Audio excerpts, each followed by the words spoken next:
Welcome back to all my dear students. मैं रोहित मंग आप सबका स्वागत करता हूं। आज का टॉपिक हमारा है कॉम्प्लेक्स नंबर और उसमें लेक्चर 6 तक हम लोग पहुंच चुके हैं। इसके पहले मैं ये बताना चाहता हूं कि जो जो भी इसके पहले देखे नहीं है, पूरा 1 से 5 तक लेक्चर को वो पूरा जाकर कंप्लीट कर ले, तभी जाके आगे आगे आपको समझ में आएगा। जैसा कि मैंने पिछले वीडियो में मैंने कंप्लीट किया था मॉडुलस के बारे में, है ना, और आर्गन प्लेन क्या होता है उसके उसके बारे में। ठीक है, और आज हमने पिछले क्लास में बताया था कि आर्गुमेंट के बारे में आज स्टार्ट करेंगे। ठीक है, तो इस केस में सबसे पहले स्टार्ट करेंगे। आज का टॉपिक हम लोग को है आर्गुमेंट के बारे में। ठीक है, तो आर्गुमेंट का मतलब क्या होता है? कॉम्प्लेक्स नंबर में अगर आर्गुमेंट जो टॉपिक है, बेसिकली कुछ नहीं है, जो कॉम्प्लेक्स नंबर के द्वारा, है ना, जो भी कॉम्प्लेक्स नंबर के द्वारा, जैसे कि होता क्या था, कॉम्प्लेक्स नंबर को हम लोग प्लेन में कैसे रिप्रेजेंट किया जाता है उसको मैंने पिछले क्लास में सीखा था। तो उसमें हम क्या सीखे थे? उसमें हम यही सीखे थे कि हमारे पास इस तरीके से अगर हमारे पास कोई प्लेन है ना, तो जो एक्स एक्सिस होता था वो हम लोग क्या बताता था, तो कॉम्प्लेक्स नंबर का रियल पार्ट को वो रिप्रेजेंट करता था। ठीक है, यानी कि x axis.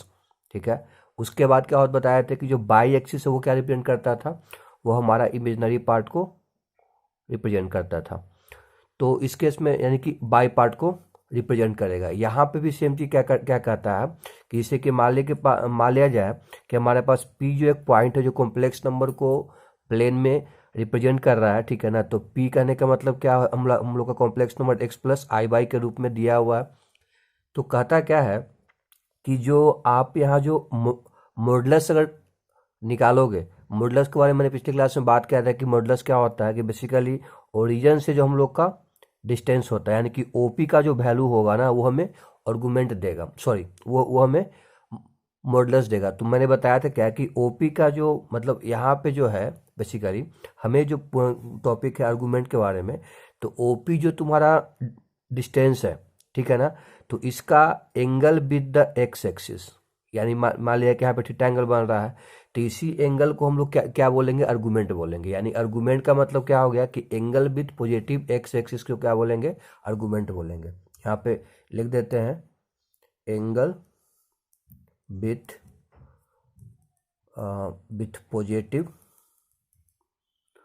Positive x axis. ठीक है, तो चलिए अब आगे बात करते हैं कि सिर्फ क्या आर्गुमेंट को मतलब हमेशा जब भी निकालेंगे तो एंगल जो थीटा होता है ना, मॉडुलस यानी ओपी का जो वैल्यू हम लोग का जो है उसका जो एंगल बनाएगा किसके साथ, पॉजिटिव एक्स एक्सिस का, ये चीज़ याद रखना है। ठीक है, तो वही हम लोग का जो एंगल है वो क्या बताएगा, आर्गुमेंट के बारे में बताएगा। जैसे कि एग्जाम्पल यहाँ पे हम एग्जाम्पल जैसे कि यहाँ पे अगर हम कंसीडर करते हैं, जैसे कि मान लिया जाए कि हमारे पास एक कॉम्प्लेक्स नंबर है 1 + i दिया हुआ।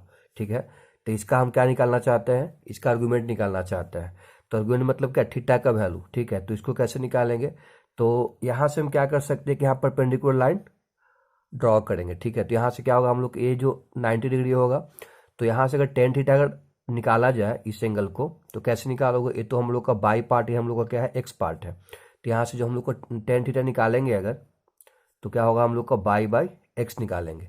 ठीक है, तो यहाँ से देख सकते हो हमें निकालना है थीटा, यानी कि यहाँ से जब थीटा अगर निकाला जाए तो क्या निकल के आएगा, तो ten inverse by by x.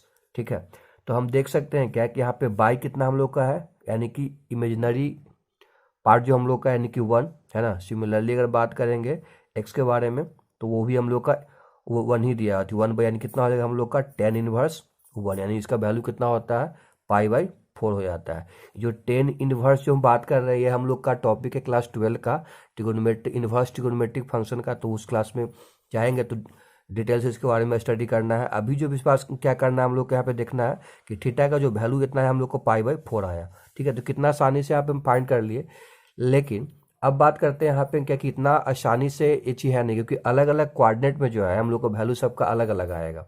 ठीक है, तो ठीक है, तो यहाँ पे जैसे कि एग्जांपल मैं यहाँ पे और लेता हूँ कि -i और -i। ठीक है, तो इस केस में फिर से आप निकालोगे तो tan थीटा का वैल्यू क्या निकल के आएगा, तो बाई बाई एक्स आएगा। यानी बाई कहने का मतलब क्या है कि -1 बाई -1, यानी कितना होगा हम लोग का, वैल्यू 1 आएगा। यानी कि इसका वैल्यू भी कितना निकल के आएगा, थीटा इक्वल टू 1। जो हम यहाँ पे जो वैल्यू निकाला हुआ है यहाँ पे बेसिकली क्या है, मतलब पाई/4 निकालना यहाँ पे गलत है, क्योंकि ये जो कॉम्प्लेक्स नंबर है वो लाई कहाँ करेगा, ये लाई करेगा हम लोग के थर्ड क्वाड्रेंट पर लाई करेगा। ठीक है, तो इसलिए क्या होता है कि अब जो है अलग अलग क्वाड्रेंट में मतलब एंगल जो बनाया जा रहा है ना, पॉजिटिव एक्स के साथ लेंगे तो पता चलेगा कि आर्गूमेंट का वैल्यू भी चेंज होता जा रहा है। ठीक है, तो इस तरीके से क्या हमें पता चल रहा है कि आर्गूमेंट जो यहाँ पे हम फाइंड आउट किए अभी हैं वो पॉजिटिव एक्स एक्सिस के साथ ही यहाँ पे हम लोग का होगा, यानी कि जो एंगल बनेगा पॉजिटिव एक्स एक्सिस के साथ वो वैल्यू में क्या बताएगा, आर्गूमेंट के बारे में बताएगा। ठीक है, तो आगे बढ़ते हैं इसके बारे में। अब है क्वेश्चन यहाँ पे थोड़ा सा और बता सकते हैं क्या कि यहाँ पे जो यहाँ पे क्या बताया जाए, हाँ यहाँ पे ऐसा कर सकते हो जो टेन थे कितना निकल के आया हम लोग का y/x निकल के आया है ना, यानी कि जो थीटा का जो वैल्यू हो गया हम लोग को tan इनवर्स y/x, यानी थीटा को हम लोग अदर वे में क्या कहेंगे, थीटा इक्वल टू कह सकते हो, इसको रिप्रेजेंट ऐसे किया जाता है बेसिकली आर्गूमेंट जेड के बारे में। ठीक है, यानी argument complex number is equal to कितना हो गया tan इनवर्स y/x हो गया। ठीक है, अब देखते हैं यहाँ पे क्या है कि अगर देखा जाए कि कोई हमसे पूछे कि किसी भी कॉम्प्लेक्स नंबर का आर्गूमेंट का वैल्यू कितना पॉसिबल है, तो क्या बताएंगे, इसमें इसमें इनफाइनाइट वैल्यू पॉसिबल, मतलब हर एक इंसान का वैल्यू अलग अलग हो सकता है। कहने का मतलब क्या हुआ मेरा, कि अगर आर्गूमेंट जो होता है वो मेनी वैल्यू फंक्शन होता है। ठीक है, मेनी वैल्यूड फंक्शन होगा। अब उसमें बताते हैं कि कैसे होगा हम लोग, यानी कि पहले ये लिख देते हैं कि आर्गूमेंट के बारे में कोई हमसे पूछे तो क्या बताएंगे, argument of a complex number, argument of a complex number is a many valued function. ठीक है, क्या हो जाएगा हम लोग का आर्गूमेंट जो कॉम्प्लेक्स नंबर का वो मेनी वैल्यू फंक्शन हो जाएगा। ठीक है, तो कहने का मतलब ये हुआ कि अगर हमारे पास थीटा आर्गूमेंट अगर बनाया जा रहा है, जैसे मान लिया यहाँ पे थीटा बना था, ठीक है ना, अब क्या बता रहा है कि आर्गूमेंट अगर कॉम्प्लेक्स नंबर पूछा तो क्या हो जाएगा, फिर से अगर यहाँ से क्या करेंगे, यहाँ से फिर से राउंड करके यहाँ से फिर से अगर आ जाता है तो कितना होगा, मतलब पाई प्लस थीटा, है ना, मतलब कहने का मतलब क्या हुआ कि आर्गूमेंट ऑफ कॉम्प्लेक्स नंबर हमने क्या निकल के आएगा, 2n पाई प्लस थीटा निकल के आ जाएगा। ठीक है, तो कहने का मतलब क्या हुआ कि हमारे पास जो है आर्गूमेंट जो है कॉम्प्लेक्स नंबर का अलग अलग वैल्यू आ सकता है।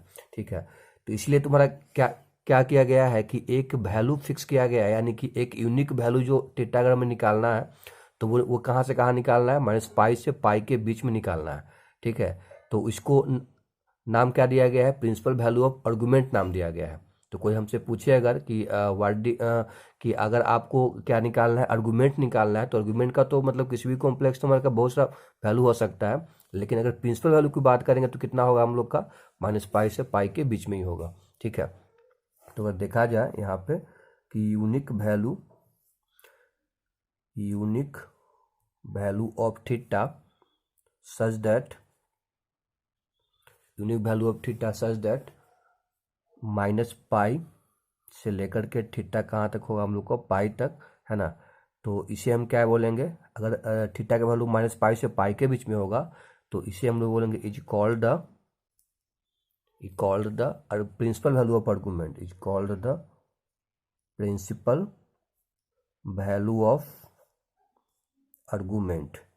ठीक है, तो इस तरीके से क्या हम लोग को पता चलता है। अब कहीं कहीं आर्गूमेंट को एम्पलीट्यूड जेड के द्वारा भी, मतलब इसको ऐसे भी लिखा जाता है AMP और जेड के द्वारा भी मतलब रिप्रेजेंट किया जाता है। ठीक है, मतलब अगर यहाँ पे लिखा हुआ है कि हम लोग का एम्पलीट्यूड जेड कहने का मतलब क्या हुआ कि वो प्रिंसिपल वैल्यू की बात कर रहा है, तो ये चीज़ याद रखना है। कहीं कहीं की बुक में जैसे कि NCERT में आपको लिखा हुआ मिलेगा कि एम्पलीट्यूड जेड, है ना, AMP जेड लिखा हुआ मिलेगा, तो वो साउंड वाला एम्पलीट्यूड नहीं यहाँ पे, मतलब एम्पलीट्यूड मतलब क्या होगा कि हमारा जो प्रिंसिपल वैल्यू होता है आर्गूमेंट का -पाई से पाई के बीच में, वो क्या हो रहा है हम लोग का एम्पलीट्यूड जेड के द्वारा रिप्रेजेंट हो रहा है। ठीक है, यानी कि इसको यहाँ पे शॉर्ट में लिख देते हैं कि एम्पलीट्यूड का मतलब क्या हुआ, जेड, यानी कि -पाई से पाई के बीच जो थीटा का वैल्यू होगा उसके बारे में बताया जा रहा है।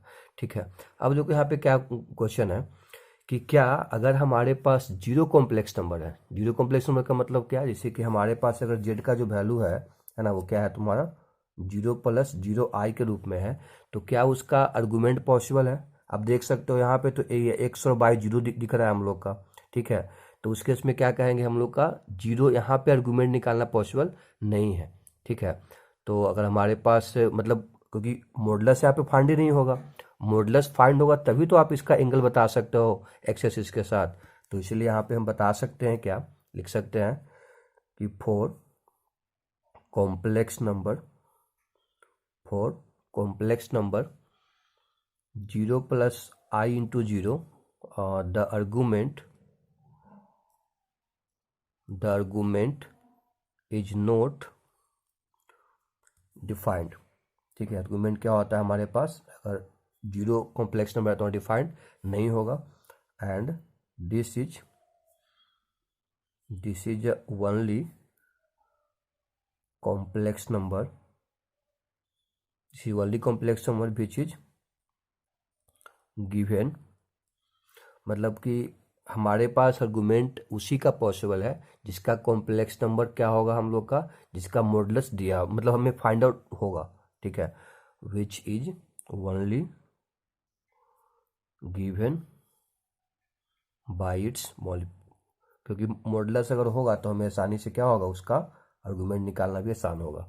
ठीक है, तो देख सकते हो ना यहाँ पे, इसलिए ओपी मतलब क्या हम लोग का मॉडुलस, जब इसी को तुम फाइंड नहीं कर पाओगे तो पॉसिबल तो है नहीं। इसलिए हमें क्या होता है, कॉम्प्लेक्स नंबर अगर जीरो कॉम्प्लेक्स नंबर है तो वहाँ पे हमें आर्गुमेंट निकालना पॉसिबल नहीं है। ठीक है, चलिए अब देखते क्या हम लोग हैं कि आर्गुमेंट जो होता है क्या, कि जैसे कि मैंने एक एग्जाम्पल लिया था, एक कॉम्प्लेक्स नंबर क्या लिए थे, 1 प्लस आई लिए थे, सेकंड क्या लिए थे, -1 माइनस आई लिए थे।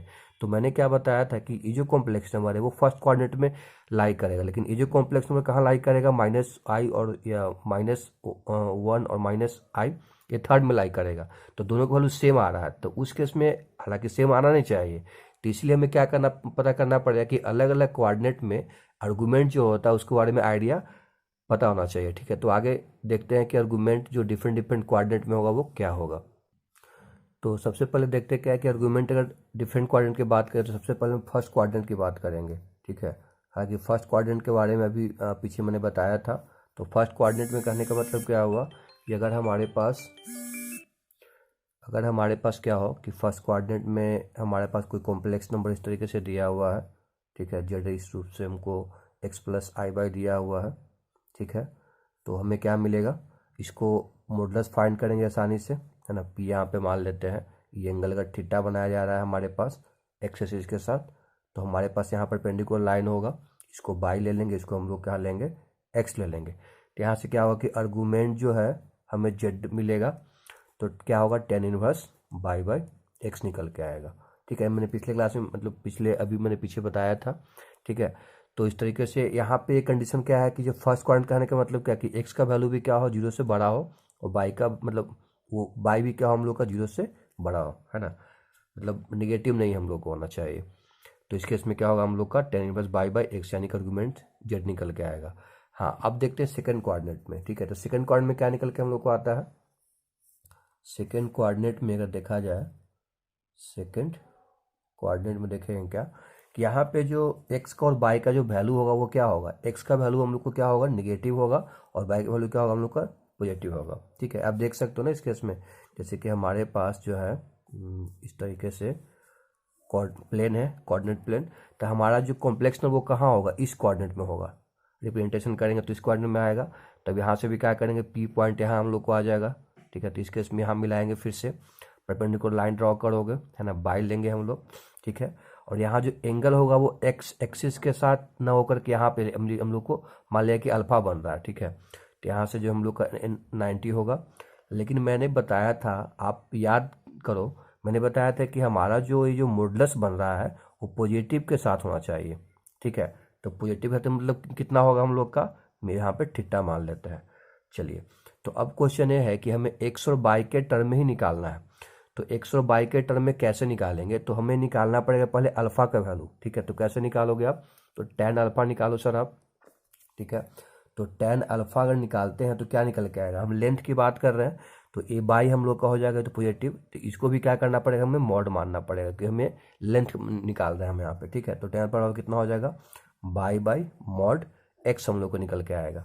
ठीक है, तो यहाँ से जो अल्फा निकल के वो कितना निकल के आएगा, तो tan inverse by by mod x निकल के आएगा। ठीक है, तो इस तरीके से हम देखते क्या है कि हमें जो वैल्यू चाहिए वो क्या चाहिए, थीटा चाहिए, लेकिन हम क्या निकालें, अल्फा निकालें, है है ना। क्यों थीटा चाहिए? क्योंकि हमें आर्गुमेंट का जो डिफिनीशन है, जो मॉडुलस है, वो किसके साथ होना चाहिए? एंगल बनाना चाहिए पॉजिटिव एक्स एक्सिस के साथ बनाना चाहिए। तो इसलिए हम क्या किए हैं, या अब यहाँ पे हम क्या करेंगे कि हमारे पास जो एंगल कंप्लीटली कितना बन रहा था, यहाँ से यहाँ तक पाई बन रहा था, ठीक है ना। तो यानी कि यहाँ हम क्या करेंगे, जो आर्गुमेंट निकालने के लिए, यानी कि जो हमें थीटा निकालना है, वो क्या करेंगे, थीटा निकालने के लिए क्या करेंगे, कंप्लीटली ऐसे करेंगे ना, एक कंप्लीटली थीटा है, मतलब यानी कि थीटा करने का मतलब क्या, पाई, मतलब यहाँ के यहाँ से यहाँ जो बनेगा पूरा एंगल कितना बनेगा, पाई बनेगा। अब इसमें से अल्फा को क्या करेंगे, हम घटा देंगे, है ना, माइनस अल्फा। तो कितना निकल के आएगा, पाई माइनस अल्फा की वैल्यू कितना आप निकाले हो, ten inverse by mod x, ठीक है। तो इस तरीके से क्या समझ में आ रहा है, हमें लग रहा है कि जैसे कि हमारे पास जो आर्गुमेंट यहाँ पे फाइंड किए हैं ना, बेसिकली हम निकालने का जो प्रोसेस था बिल्कुल वैसे ही था, लेकिन हम यहाँ पे हम क्या किए कि अल्फा निकाल करके अब क्या किए हैं कि थीटा को मतलब के साथ, मतलब वैल्यू जो है, मतलब पाई के साथ हम लोग यहाँ पे क्या किए, रिलेट कर दिए, ठीक है। तो हमारे पास क्या निकला, कंप्लीट जो एंगल बन रहा था वो पाई बन रहा था, तब इसमें से अल्फा घटा दिए तो हम लोग क्या निकल गया, थीटा निकल गया। यानी कि सेकंड कोऑर्डिनेट में हमारा जो आर्गुमेंट निकल के आएगा वो क्या निकल के आया हम लोग को, तो pi minus ten inverse by mod x, ठीक है। तो इस तरीके से क्या हम लोग को आएगा, इस तरीके से जो है हम लोग का ना एंगल जो हम लोग को यहाँ पे जो आर्गुमेंट के लिए कितना आ गया हम लोग का, सेकंड क्वाड्रेंट में pi minus ten inverse by x निकल के आ गया, ठीक है। तो अब आगे देखते हैं हम लोग का कि थर्ड क्वाड्रेंट की बात करते हैं, ठीक है। तो थर्ड क्वाड्रेंट में कैसे निकालेंगे इसमें देखते हैं। तो थर्ड क्वाड्रेंट की बात की जाए हम लोग का, तो बेसिकली हमारे पास कॉम्प्लेक्स नंबर जो होगा आप देख सकते हो, तो थर्ड क्वाड्रेंट करने का मतलब यहाँ होगा, ठीक है। तो मान लिया कि जेड जो होगा हम लोग का एक्स प्लस आई बाई, है ना। तो इस केस में यहाँ से एक मॉडुलस निकालेंगे, ठीक है। तो मॉडुलस जो क्या होगा हम लोग का, अब यहाँ के एक 90 डिग्री हम लोग डालेंगे, ठीक है। तो हम लोग को क्या होगा, मॉड बाई, क्योंकि लेंथ लोगे यहाँ पे भी हम लोग, और ये कितना लेंगे हम लोग, यहाँ पे मॉड एक्स की बात करेंगे, ठीक है। ए लेंथ हम लोग का होगा, वो यहाँ पे मान लेते हैं। तो इस केस में क्या देख रहा है कि यहाँ जो एंगल बन रहा है वो कितना बन रहा है हम लोग को, ये जो एंगल बन रहा है हम लोग को अल्फा बन रहा है, ठीक है। चलिए अच्छी बात है। तो हमें आर्गुमेंट, अब यहाँ पे थर्ड क्वाड्रेंट का मतलब क्या, एक्स भी जीरो हो रहा है और बाय भी हम लोग का जीरो हो रहा है, इसलिए हम लेंथ जो निकालेंगे, क्योंकि टेन अल्फा निकालना पड़ेगा हमें, है ना।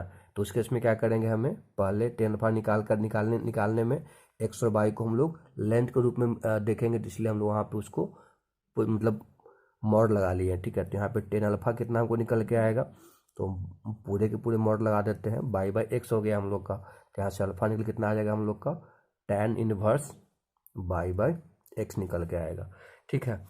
तो एक चीज़ और, अब देखो यहाँ पे ध्यान दो यहाँ पे कि हमें आर्गुमेंट के बारे में क्या बताए थे, ये जो मॉडुलस है, ठीक है ना, वो पॉजिटिव एक्स एक्सिस के साथ, ठीक है ना।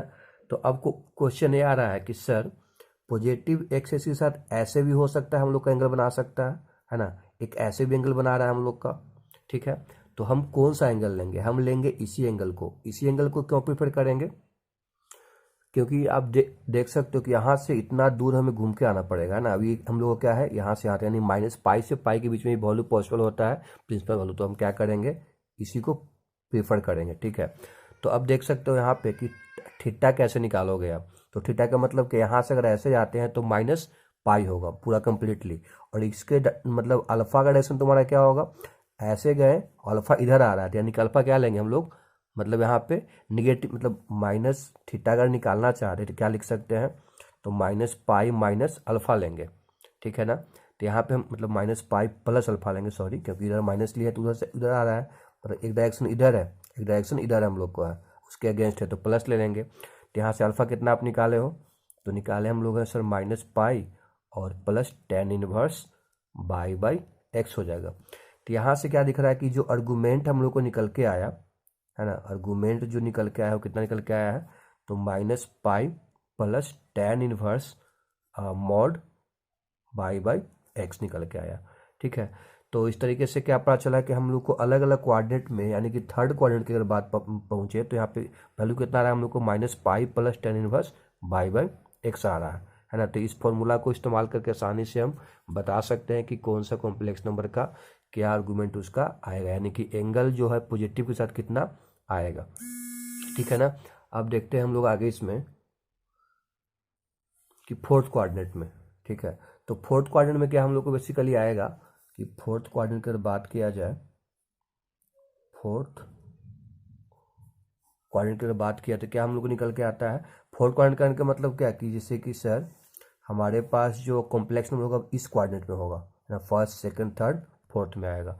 अब फिर से क्या करेंगे कि एक्स प्लस आई बाई के रूप में मान लिया कि होगा, इसको मिलाएंगे, मॉडुलस निकालेंगे, फिर से परपेंडिकुलर लाइन ड्रॉ करोगे, है ना। ये एंगल जो है कितना हम लोग का है, अल्फा है। ठीक है, तो अब यहाँ पे क्या देखें ना कि अल्फा और थीटा यहाँ पे दोनों आपस में इक्वल हो जाएगा, क्यों, क्योंकि ये भी पॉजिटिव के साथ ही बना रहा है। तो यहाँ पे एक्स क्या लेंगे, ये तो पॉजिटिव ऑलरेडी है ही हम लोग का, लेकिन जो बाई है वो क्या लेंगे हम लोग, मॉड लगा देंगे। ठीक है ना, ये हम लोग का एक्स हो गया, हम लोग का बाई हो गया। तो यहाँ से क्या देखेंगे हम लोग कि यहाँ से अगर आप क्या निकालना चाहते हो, यहाँ से हमें निकालना है सर अल्फा ही निकालते हैं पहले, मतलब टेन अल्फा निकालेंगे अगर, तो कितना होगा हम लोग का मॉड बाई बाई एक्स होगा। यहाँ से अल्फा निकल के कितना आएगा हम लोग का ten inverse by by x निकल के आएगा। ठीक है, तो यहाँ से थीटा का मतलब क्या होगा हम लोग का, इधर जाएंगे यानी कि निगेटिव की ओर जा रहे हैं हम लोग, यानी कि माइनस अल्फा, है ना। तो यहाँ से मतलब बेसिकली आर्गूमेंट हम लोग को कितना होगा माइनस, मतलब कि आर्गूमेंट की अगर बात करें हम लोग तो कितना आ जाएगा हम लोग का, मतलब कि माइनस अल्फा यानी कितना, मतलब minus ten inverse by by x निकल के आएगा, मतलब मॉड बाई लगा लेंगे हम लोग। ठीक है, तो इस तरीके से क्या देखें कि चारों कोऑर्डिनेट में अलग अलग हम लोग को क्या हुआ आइडिया मिल गया। ठीक है, तो थोड़ा सा एक बार इसको दोबारा हम समरी कर लेते हैं। जैसे समरी का मतलब क्या बता रहे हैं, किसी कौन सा, जैसे कि हमारे पास एक प्लेन था, है ना, अगर फर्स्ट कोऑर्डिनेट की बात करें तो थीटा इजकल टू अल्फा आ रहा था हम लोग का, है ना। हमारे पास जेड कॉम्प्लेक्स नंबर था एक्स प्लस आई बाई, और अल्फा का आने का मतलब क्या कि ten inverse by by x था। अगर मतलब कि अगर कॉम्प्लेक्स नंबर फर्स्ट कोऑर्डिनेट में है तो थीटा इजकल टू अल्फा हो जाएगा, लेकिन सेकंड में होगा तो क्या होगा, थीटा हम लोग का पाई माइनस अल्फा हो जाएगा, और थर्ड में होगा तो क्या होगा, थर्ड में होगा तो हम लोग को माइनस पाई प्लस अल्फा आ रहा था, और इसमें होगा थीटा इजकल टू तो माइनस अल्फा हो जाएगा फोर्थ में होगा तो। ठीक है, तो इस तरीके से क्या हुआ हम लोग का जो कंजुगेट है वो कम्प्लीटली खत्म हो गया। आई मीन कि आर्गूमेंट हम लोग कम्प्लीटली यहाँ पे कंप्लीट हो गया। तो होप सो कि कम्प्लीटली आपको समझ में आ गया होगा कि जो आर्गूमेंट कुछ नहीं होता है कॉम्प्लेक्स नंबर का, मतलब पॉजिटिव एक्स एक्सिस के साथ जो एंगल बनाएगा मॉडुलस उसका उस कॉम्प्लेक्स नंबर का, उसी के बारे में बताएगा। इसके बाद एक और टॉपिक है कंजुगेट के बारे में, उसको देख लेते हैं उसको भी। देखिए पिछले क्लास में मैंने कंजुगेट के बारे में बताया था थोड़ा बहुत, लेकिन अभी सिंपल सी बात है, कंजुगेट का मतलब क्या होता है मैंने बताया यहाँ पे, image in the x axis. जैसे कि हमारे पास क्या है कि कोई कॉम्प्लेक्स नंबर जेड है, ठीक है ना, तो ये तुम्हारा हम लोग का इसको मिलाएंगे तो मॉडुलस हम लोग को बनेगा। और कहने का मतलब क्या, image in the x axis, यानी एक्स एक्सिस को मिरर मान के चलते हैं, तो इसका जो इमेज बनेगा, तो इमेज यहाँ पे इसका बनेगा, है ना, तो इसको ऐसे लिखेंगे, कंजुगेट जेड जेड को हम लोग ऐसे रिप्रेजेंट करते हैं। तो यहाँ से हम लोग को क्या मिल गया है कि इसका जो इमेज बनेगा ना वही हम लोग क्या कहलाता है, निकल के आता है क्या हम लोग का कंजुगेट निकल के आता है। यानी कि अगर इसको x प्लस आई बाई मान रहे हैं तब देख सकते हो कि इसका तुम्हारा वैल्यू क्या होगा। तो इसमें भी सर क्या देखते हैं कि फोर्थ कोऑर्डिनेट में x तो पॉजिटिव रहेगा, लेकिन बाई हम लोग को क्या हो जाएगा, वो निगेटिव हो जाएगा, x माइनस आई बाई आ जाएगा। ठीक है, तो इसे कहने का मतलब क्या है कि जेड हमारा कोई क्या है टू प्लस आई बाई है, तो टू आई है।